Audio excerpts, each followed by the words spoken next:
गिबियावनो आं बयनोबो गोथार बाथौ साननि शुभेच्छा हरग्रोयो। बाथौआ जाहैबाय बर'फोरनि धोरोम। बे धोरोमा दिनैनि गैया। जुग जुगनिफ्राय बर'फ्रा बाथौखौनो गावनि हारिनि धोरोम हिसाबै मानिबोदों। जदिअबा जोंहा लिरनाय बिजाब गैयामोन, बेनि थाखाय गुबुन गुबुन जायगायाव गुबुन गुबुन आदब खायदाजों इसोरखौ फुजिनाय जायोमोन। नाथाय फैयै फैयै दा गोबां सानसुमैफ्रा रिसार्च खालामै मोनसे इउनिफर्मिटि लाबोनो थाखाय बिजाब महरै बाथौ फुजा खालामनायनि नियमफोरखौ दा लिरनानै होनायनि खारनाव रायजो राजाफ्रा बयबो एखे धरनै जोबोद मोजाङै सुंदरै इसोरखौ फुजिनाय हाबाफारि लानानै दा खालायसै। जोङो बयबो लुबैदोंमोन मोनसे समाव जे गुबुन धोरोमफोर बायदि जोंहाबो मोनसे गोथार सान थाथों आरो बाथौ गौथुमनि दैदेनगिरि बिथांमोनहा नैथि मंगलबार आघन मासनि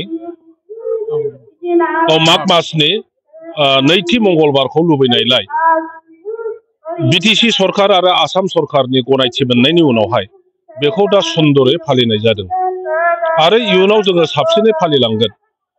बाथौ धोरोमा जोंनि सिनायथि माने आइडेन्टिटि।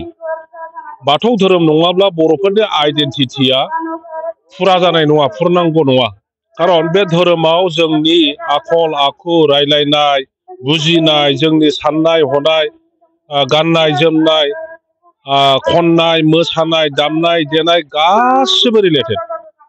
बेखायनो जोङो लुबैदों सोरबाफोर गुबुन धोरोमाव थांबायब्लाबो जोंनि हारिनि भबिसतखौ नाहरनानै बयबो गावनि गुदि जि धोरोम बाथौ धोरोम बेवहाय फैफिनलायनानै जयै थानो जोंहा प्रयजन दङ। रुनिकाटा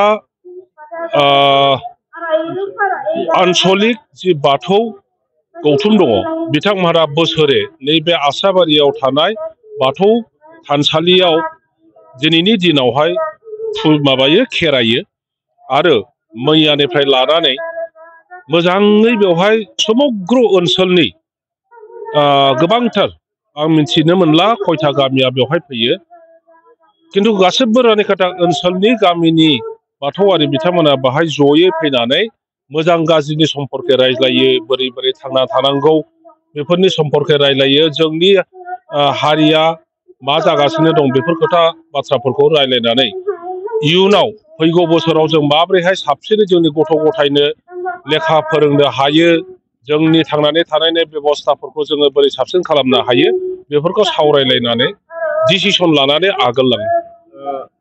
बाथौनि मोनफ्रोम हाबाफारियाव आइजो आरो गागि सुबुंफोरनि अनगायै लाइमोनफोरखौ बारा बाहागो लाबाङा नुनो मोनो सार। बे बेलायाव बिथांमोनखौ मा खावलायगोन लाइमोनफोरखौ? बयनोबो मोनसे बाहागो लानो मोननायनि स्कप थानांगोन।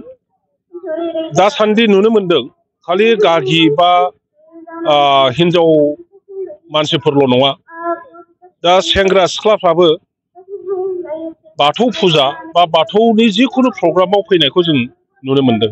दा बेवहायबो नुगोन नोंथांमोनहा एसे फटक लानानै रायजो राजाफोरनो जुदि देखायो, नुनो मोनगोन जे बेवहाय गोबां सेंग्राफोर, गोबां सिख्लाफोर, लेखा गोरों मानसिफ्रा फैनानै नायफैदों, बाहागो लाफैदों। बे मोजां खोथा। आरो भबिसतआव गुबुन धोरोमारि जि फालिनायाव जों नुनो मोनो जे सेंग्रा सिख्लाया मोजां मेथाइ खनहैनानै मोसानानै बाहागो लानो मोननाय बेबायदिखौ जों नुनो मोनो। ओंखायनो जोंबो लासैनो फोसाबनानै बबे ग्रुपनि मानसिफोरनो मा रोखोम स्कप होनो हायो बेखौ खालामलांगोन। माब्लाबा बिबार बाथौ आरो बुलि बाथौनि गेजेराव डिबेट जालायनायबो जों नुनो मोनो। बे डिबेटआ जालायबाय थागोन, खारन मानसिफ्रा बुंदों जे बाथौआ मोनसेल' जानांगौ, जोंनि फुजिनायनि आदब खायदायाबो मोनसेल' जानांगौ, माने नियमफ्रा मोनसेजोंनो सोलिजोबनांगौ होननानै बयबो सानलायलायदों। दा बेनि गेजेराव सोरबाबा बुंदों जे परम्परा भाबै गोदो गोदायनिफ्रायनो जोङो दाउसा फारौ बुलि होनानै फुजिबोदों, गतिके बे परम्पराखौ गारनो नाङा बिदि होनदों। माखासेया बुंदों दिनैनि गोदान जुगाव बोलि होनायखौ सुबुं माहारिया गाज्रि मोनो। खारन जोंबो मानसि हिसाबै जिब गोनां, जिबन गोनां आरो दाउमा दाउसाफ्राबो फारौआबो मानसि बायदिनो जिउ गोनां आरो सोरनिबा जिउखौ फोजोबनानै इसोरखौ फुजिनाया इसोरा बेखौ अनगोन ना गाज्रि मोनगोन? बेबायदि जुक्ति होलायनानै माने बिबारजों फुजा होनायनि आदबखौ लादों। दा बेनि गेजेरावहाय एखमबा एखमबा जुक्तिथाया फैखागोन। दा जोङो बुंदों जे नोङो बुलिजों फुजा होयो ना बिबारजों फुजा होयो ना बे बाथौ लुनायाव सोरबाया बबेबा नियमजों लुयो, बबेबा सोरबा दस्राजों लुयो, बेफोरो गिदिर खोथा नङा। खिन्थु जोंनि मानसिफ्रा बाथौ धोरोमखौनो फालिग्रोनांगौ।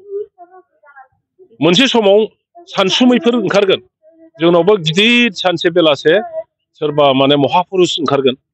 बे महापुरुषआ फोरोंलांजासिम जोङो थाग थुगै जों बिदिनो लांबाय थायो। हाबाफारि लानानै नोंथांमोना दिनैहाय जोबथा सान जाबाय। दाख्लैनिफ्राय लानानै दिनैसिमाव मा हाबाफारि जालांखो आरो दिनै मा हाबाफारि जागासिनो? जोंनि जेनाखि नैथि माग मासनि मंगलबार, बे माग मास दाननि नैथि मंगलबार बारायखौ लोब्बा लाखिनानै जोङो जानुवारि मासनि 25 तारिखनिफ्राय आरम्भ खालामनानै दिनै 28 तारिख। दा बेयो जोंनि रानिखाथा बाथौ गौथुमनि 35थि बोसोरसालिया बे कनभेनसनखौ खुंनाय जादों।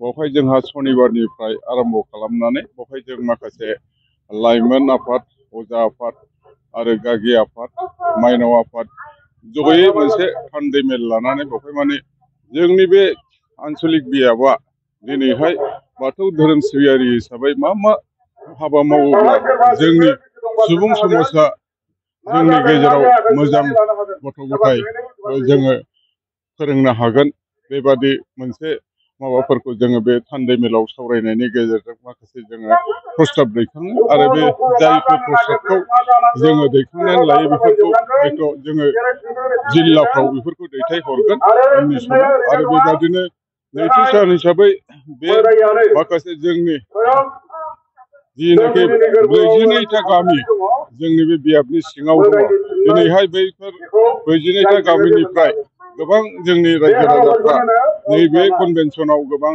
माने फाइनान्सियेलि रांखान्थियारि हिसाबै हेफाजाब होदों। सोरबाबा गाव इन्डिभिजुवेल हिसाबैबो होदों, सोरबा गामियारि हिसाबै हरदों। नैबेबादिजों जोङो बेखौ खुंफुंनायाव आरो जोङो बोसोरसे माने बेफोर खामानि मावनायाव जोंहा बोसोरै जायो नालाय बे जिनिसा, बावहाय जोङो बाथौ धोरोमारि हिसाबै जोंनि दैदेनगिरिफ्रा बिसेसकै जोङो आफादगिरि नेहाथारिफ्रा बोसोरसे मानेयाव मा जोङो खामानि मावबोखो बेफोरखौ माने जोङो एनुवेल रिपर्ट हिसाबै जोङो बेफोरखौ फरायथिनानै होयो। आरो जोंना थामथि सानाव जेनाखि गेवलां मेल, बे गेवलां मेलाव जोङो माखासे आलासिफोरखौ लेंहरनानै रायजो राजानि जेनाखि लुबैनाय बादियै जोङो गेदेमा मानसिफोरनो माखासे बे प्रग्रामखौ गेवलां मेलखौ खालामनानै होनाय जायो। आरो जोंहा जोबनायाव जेनाखि नैथि मंगलबारा जोंनि माग दाननि जेनाखि नैथि मंगलबार, बियो हयथ' दिनै बियो जोङो बाथौ धोरोम सिबियारिफोरनि थाखाय मोनसे गोथार सान जोङो बेखौ मोनथिगौ। बेनिखायनो जोङो दिनै रानिखाथा आन्सलिक बाथौ गौथुमा फुंनि 5 बाजिनिफ्राय आरम्भ खालामजेननानै आलारि बाथि सावजेननानै मोनसे गोजोन हान्जा सुरनाय हाबाफारि लादों। बे गोजोन आलारि बाथि लानानै गोजोन हान्जा सुरनाय हाबाफारिखौ जोङो 5 किल'मिटारसो रानिखाथा हाथाइसिम थांनानै ओरै आरो फैफिननानै जोङो जेला आलारि बाथि जोंनि हान्जा सुरनाया जोबो, अब्ला बेनि उनाव जोङो मोनसे हाबाफारि बादियैनो जोङो जोंनि बियाबनि सिङाव जेसेबांथा गामि दङ बेफोरखौ लानानै गासै 42था गामि दङ। 42था गामिनिबो जोङो गावबुराफोर बा मानगोनां जायफोर गाहाय नेहाथारिफोर बिथांमोनखौ फ्लेग माने उरायहोनो थाखाय जोङो खावलायहरखानाय बादियै थियारि खालामनाय बादियै बिथांमोनखौ लाफानानै जोङो जिनाखि गागि आफाद जयैनो बेखौ माने फ्लेग हइस्ट खालामो आरोखि। फ्लेग हइस्ट खालामखांनायनि उनाव जोंनि हाबाफारिया मोनसे जोंनि जेनाखि गोथैसि बावनाय होनो, जायफोरखौ जोङो दिनै बे बियाबनि सिङाव खामानि बाथौ सिबियारि हिसाबै मावबोदों आरो दिनै बे जेनाखि बिथांमोना गोबां बिहोमा होलांदों बे बाथौ धोरोमारि सिबियारि हिसाबै जोंनि बियाबनि थाखाय बिथांमोननि जाहाथे जायफोर सोरगोआरि जालांबाय बिथांमोननि जिउ आत्माया सोरगोआव आलो गोजोनै जायगा मोनथों बेखौ बोराइ बाथौनाव आर'ज गाबनाय जोङो मोनसे हाबाफारि लायो आरो बिनि उनाव जोंहा खेराइया बोसोरै जोङो खुंबोबाय थायो जोंहा बे जेनाखि जोंनि रानिखाथा बियाब बाथौ थानसालि बे फोथारखौ जोङो संराजा फोथार दोनदों नामखौ आरो बावहायनो जोंहा खेराइ फोरबो फालिनो थाखाय बोसोरै जोङो बेखौ खेराइ फुजाखौ होयो हिसाबै बेवहाय मोनसे जों जायगा थिनानै बानायनानै दोनखाबाय दा बावनो जोङो खेराइ फोरबोखौ खालामो दा खेराइ फोरबोआ दिनै जागासिनो दङ बेखौ जोङो खेराइ फोरबो होनोब्ला जोंहा माने बे बाथौ धोरोम सिबियारिफोरजों मोनसे लोब्बा थाफानाय एखे बेखौ जोङो एंगार हाया जेब्लाबो जोंनि माने खेराइ फोरबोआ बाथौ बुलि हिसाबै बेखौ जोङो खालामनाय जायो बेवहाय माने खेराइ फोरबोआव गासिबो दामनाय देनाय लानानै एखे ख्रिस्टि आफादफोर जेनेबा बेफोरनि गासिबो ओंथि गोनां जेनाखि बर' हारिया माने गासिबो गावनि मोनसे हारिमुफोरखौ दिन्थिफुंनाय बायदि जोङो बेखौ मोनो बेनिखायनो दा दिनै जोंनि बे खेराइ फोरबोखौ बाथौ धोरोमा जेब्लाबो बेखौ फालिलांबाय थागोन आरो